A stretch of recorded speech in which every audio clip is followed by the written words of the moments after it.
We want to make sure that people know that we are approachable, and not just approachable because, oh, they're friendly and everyone gets along with them. Approachable because even if you two typically don't see eye to eye, you can still be approachable because they will come to you with the difficult conversations, the difficult decisions. They know that you're going to hear them out.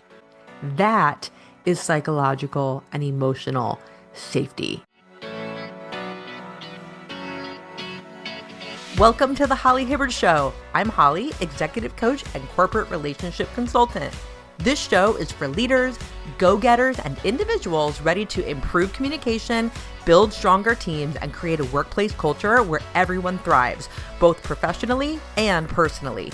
We'll explore personal development, effective leadership, mindset, and strategies to help you succeed.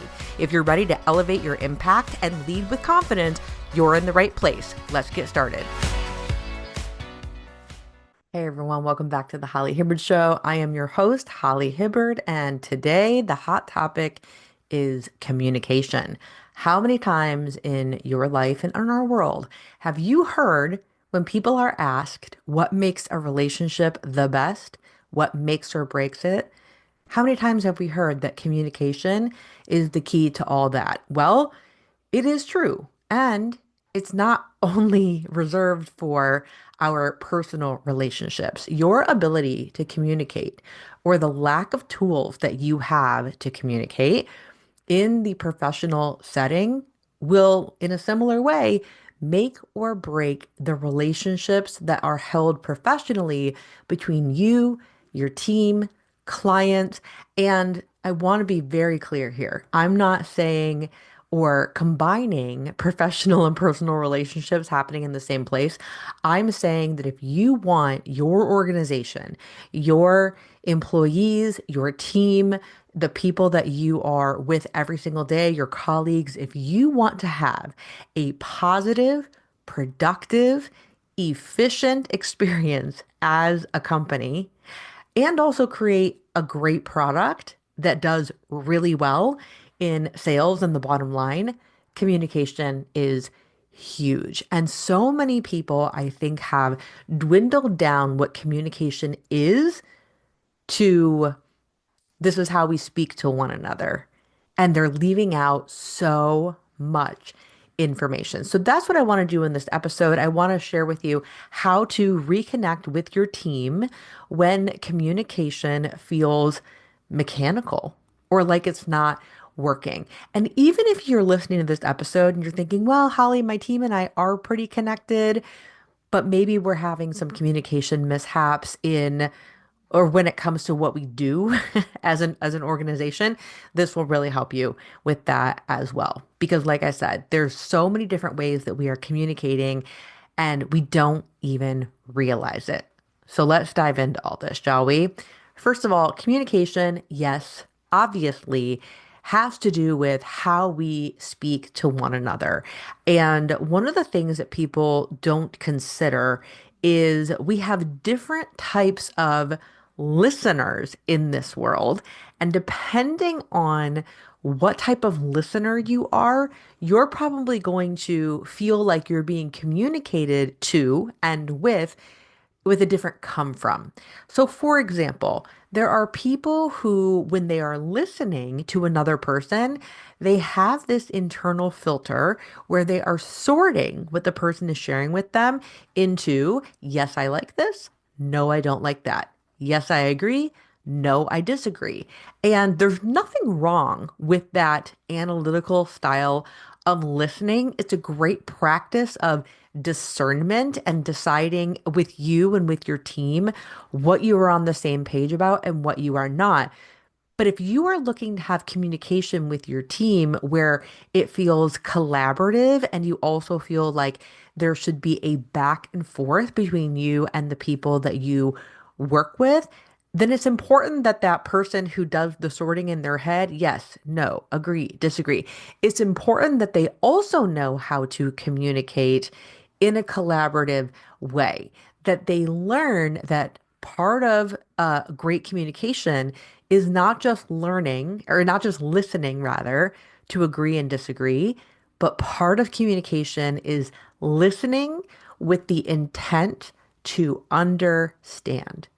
Listening with the intent to understand.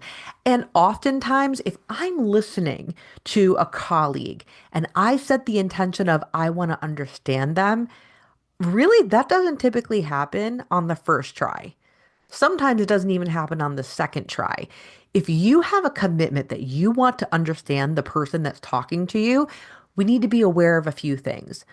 As I'm listening to somebody, I know that I am bringing with me to the conversations a multitude of filters. I am bringing with me to the conversation the filter of every life experience I've ever had professionally and personally. I am also bringing to the conversation my own attitude and point of view based on if I had a great morning or a terrible morning.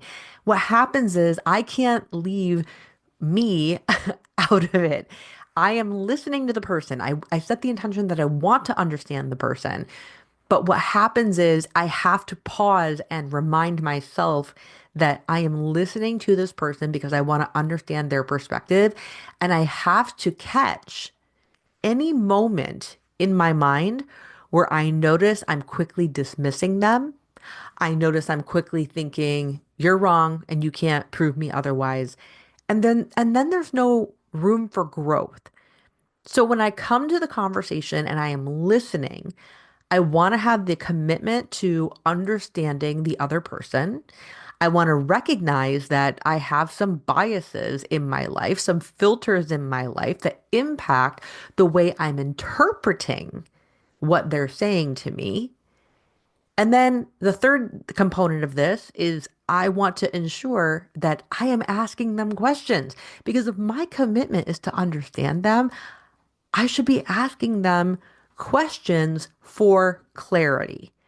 Questions for clarity. Who, what, where, when, how. I'm not going to ask them why. When we ask people questions that start with why, it can set off a defensiveness that either is easily recognized by the person, they know they're being defensive, and it also can be triggering to people subconsciously because the word why has a tendency to put that ball in motion of putting you on the defense. So asking questions, who, what, where, when, how, and leave out why whenever possible. So when it first comes to communicating with your team, recognize those things about yourself. Sometimes when we have a breakdown in communication or a team or colleagues feel really disconnected, it can be so easy for leaders and management and decision makers or even employees to sit back and say, oh, they're a terrible communicator. It's all their fault. Yeah, that's the easy way out to say that they are a terrible communicator. But I can't control, for example, how that person over there communicates. What I can control is how I communicate, also how I listen, which is part of communication, and I can seek to improve upon it. So maybe that person isn't very clear with their communication. Maybe they don't give a lot of detail. Maybe they take a lot of pride in keeping things brief and efficient, but you need detail and description. Well, then that is something you know about you. So as a listener, it's up to you to ask those questions to gain that clarity and get that detail from the person if it is something that's going to support you in doing your job better.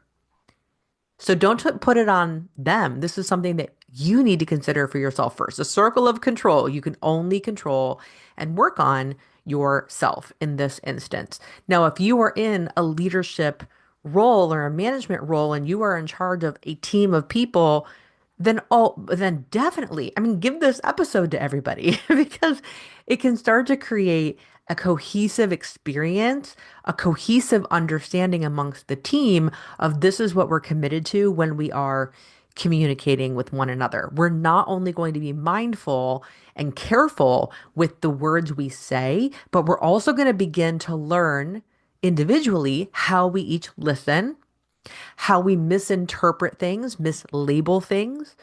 We start to notice our ability to ask clarifying questions or not, or our unwillingness to ask questions. And we also, in this, can look at what is being communicated with each other non-verbally. Nonverbal communication, oh my goodness, it gets completely skipped over, especially today when we have so many industries and so many workplaces are in virtual settings or hybrid settings. We can forget that even in a virtual setting, you are always giving away nonverbal signs of communication. People don't really pay attention to what their face looks like when they're sitting on Zoom. And your face, for me, example, I know for myself, my face is a terrible, terrible liar. I can't lie anyway. I'm a terrible liar in general, but my face reflects what I am thinking and what I am feeling. I have to pay attention to my face because my face in a virtual setting is going to show whether I am listening, whether I am not paying attention, if my eyes have glazed over and I'm no longer really focused on what the person is saying. My face gives me away. It tells people if I'm bored, if I'm engaged, if I'm excited, if I'm really present. So pay attention to your face in virtual settings and non-verbal cues when you are in person with people can be something as simple as, yes, noticing the expressions that you make on a regular basis, but so many times it's your body language. It's the way you are standing. Do you look at people in the face and in the eyes? Are you not willing to look a person in the eyes? Is it uncomfortable? Does it make you uneasy? Another thing I see often with nonverbal communication is someone can be speaking to me about what they're troubled by and how I am standing or how my arms are, even when I'm sitting. If my arms are at my side, that's what we call, and if you're on watching this on YouTube, you can see it. But if my arms are at my side or even just on my desk, relaxed, that's what we call an open body posture. And that is a nonverbal cue that I, as a person, as a listener, am open to what you have to say. However, subconsciously, what a lot of us do, because we don't know what to do with our hands and at our sides, feels awkward for a lot of folks. So, what we do is we are crossing our arms. And when we cross our arms across our body, it gives the nonverbal cue to the person talking to you that you are not open to what they have to say, that you are on the defense or trying to get them to go away in some capacity. Other things we do with our body are we'll fold our hands and put them in front of our lower extremity area, either in the front or in the back. And even holding your hands in the front or in the back like that. Again, if you're on watching this on YouTube, I'm like showing you. It gives the nonverbal subconscious communication to the person talking to you that you're covering something up. I know. You might be thinking and saying, Holly, this is a stretch. Like this is really a stretch that you're mentioning all this. But these are things that day after day after day, if your team is feeling feeling disconnected in some way, or communication has only been based on how we are talking and verbalizing, yet we can't quite figure out why that is not working. We think we're being clear with our words. We think we're being clear with our message and our directives to the people that we are working with day in and day out. But you may be saying something to them or showing something to them in your facial expressions, in your posture, in your hands, in your arms, in a way that you can't even imagine. And one of the things I've not mentioned yet that truly is going to bring your team back together is creating an environment of psychological and emotional safety. Psychological and emotional safety. This is why I talk all the time about the importance of emotional intelligence. Part of emotional intelligence is your ability to communicate effectively. And as I've already said today, listening is part of how you communicate. And another part of emotional intelligence is how skilled you are at creating an emotionally and psychologically safe interaction with other people so that they feel comfortable enough to come to you and talk to you about certain scenarios, especially scenarios that they could potentially look bad in, that they could potentially say something wrong, that they potentially would be vulnerable in or feel like they're vulnerable in a situation. And you, without even saying a word, can create an environment of psychological or emotional danger for them that can cause them and in their mind to think, ooh, I can't share that with them. They're going to be really judgy with me if I say that. They don't look like they're in the mood to really hear me right now. They don't want to deal with what I have to say right now. Psychological and emotional safety doesn't mean that you need to be everyone's therapist and that they're going to come to you about their personal life and their problems. What it does mean, especially in a professional setting, is that they know that when they come to you with something, even as difficult as that topic or that question might be, they know that you are going to receive what they have to say, that you are going to actively listen to what they have to say, that you are going to be committed to leaving your filters and those interpretations to the side and being as present with them as possible so that you two can then focus on what actually matters, which is the task at hand, the problem at hand, the solution at hand, and not putting all this personal life dramatic issue on top of it. We want to make sure that people know that we are approachable and not just approachable because, oh, they're friendly and everyone gets along with them. Approachable because even if you two typically don't see eye to eye, you can still be approachable because they will come to you with the difficult conversations, the difficult decisions. They know that you're going to hear them out. That is psychological and emotional safety in a professional environment. So when all of these components are in place, your team is going to feel more connected. And also, your communication is going to be more successful, meaning the result that you are after, meaning the project turns out the way that you want it to, the deadlines are met, the attitudes of people in your office space, all those things are going to begin to trend the way that you want them to when these communication components are honed in. So let's recap this. Communication to bring your team closer together. If you feel like the communication is just too mechanical, and maybe it is more than just the words we speak, you're right. Communication, yes, does involve the words that we use, but communication also includes the way that we listen to people. Can we listen to people with the commitment to understand what it is they want to communicate? Asking better questions, removing personal biases and interpretations, and asking, and really seeking out clarity on what it is that you need. Communication with the words you speak and the way that you listen also involves your nonverbal cues, how you stand, what your arms are doing. Are you looking them in the eye? Or at minimum in the face and not off to the side or staring at your computer still when they're in your office and they're talking to you.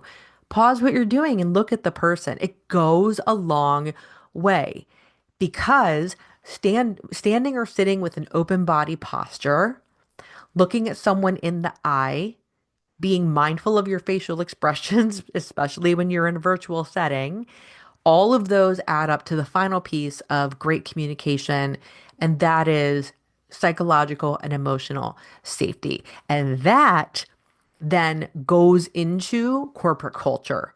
It creates a culture that is collaborative, where people are allowed to share their input and disagree. It creates an opportunity for, as an organization, you to try something new, make mistakes, and get faster at it so that you learn new things even very quickly. And then you become more efficient as an organization. So this isn't just about having, fluffy feelings and sunshines and rainbows, psychological and emotional safety. This is going to permeate your culture in a good way, and that increases productivity, increases retention, increases a sense of belonging and respect, and that impacts your bottom line every time. So I hope this episode today was supportive for you. I wanted to really give you some simple things to try if you feel like communication is the best way to improve things. If you feel like it's just gotten too mechanical and we want to humanize it again.